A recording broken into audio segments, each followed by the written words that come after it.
ഇന്ന് ഞങ്ങൾ കടയിൽ പോയി വന്നപ്പോൾ ചേട്ടൻ എനിക്ക് എൻ്റെ ഫേവററ്റ് കടച്ചക്ക മേടിച്ചു തന്നു. അപ്പോൾ ഇന്നത്തെ കറി അതാണ്. അപ്പോൾ അതെങ്ങനെ ഉണ്ടാക്കുന്നത് നോക്കാം. ചട്ടി ചൂടായി വന്നപ്പോൾ അതിലേക്ക് എണ്ണ ചൂടായപ്പോൾ അതിലേക്ക് കടുകിട്ട് കൊടുക്കുന്നുണ്ട്.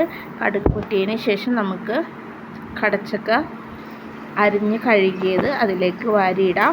ഞാൻ വീഡിയോ പിടിക്കാൻ ഒന്നുമല്ല കേട്ടോ, അതുകൊണ്ട് തന്നെ അതിൻ്റെ എല്ലാ മിസ്റ്റേക്കും ഉണ്ട്. ഒറ്റയ്ക്ക് തന്നെയാണ് വീഡിയോ എടുക്കുന്നതും, എല്ലാം ഒറ്റയ്ക്ക് തന്നെയാണ്. ട്രൈപോഡ് വെച്ചിട്ടില്ല. അപ്പം നമ്മുടെ കടച്ചക്ക ഇത്രയും ഞാൻ പകുതി എടുത്തുള്ളൂ കേട്ടോ. പകുതി നാളത്തേക്ക് കറി വെക്കാൻ വേണ്ടി എടുത്തേക്കാണ്.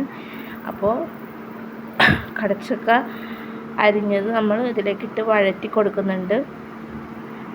കടച്ചക്ക നന്നായിട്ട് വഴന്നു തന്നെ വരെ വഴറ്റി കൊടുക്കുക കേട്ടോ. എന്നിട്ട് അതിലിത്തിരി മഞ്ഞൾപ്പൊടി ആഡ് ചെയ്ത് കൊടുക്കുന്നുണ്ട്.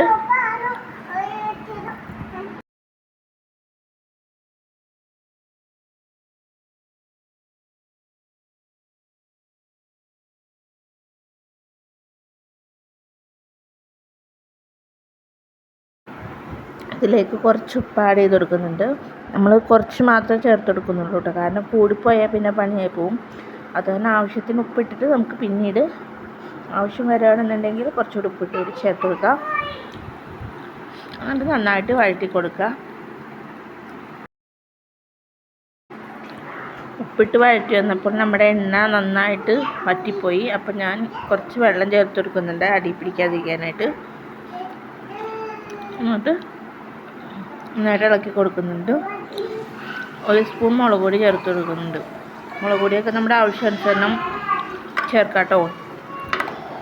ഞാൻ 1 സ്പൂൺ ചേർക്കുന്നുള്ളൂ. നല്ല എരിവുള്ള മുളക് പൊടിയാണ്. നന്നായിട്ട് ഇളക്കുക. എന്നിട്ട് അടച്ചു വെക്കുക. അപ്പം ഞാൻ തുറന്നു നോക്കിയപ്പോൾ കുറച്ചുകൂടി വേവാനുണ്ടായിരുന്നു. ഉപ്പും കുറച്ചുകൂടി ഇട്ടു. അപ്പം നമ്മുടെ കറി റെഡി ആയിട്ടുണ്ട്. അപ്പം നമുക്ക് കഴിക്കാം. കടച്ചക്ക റെഡിയായപ്പോൾ ഞാൻ അത് വെച്ച് ചോറ് കഴിക്കാൻ പോവാം കേട്ടോ. അപ്പോൾ എല്ലാവർക്കും ഗുഡ് നൈറ്റ്.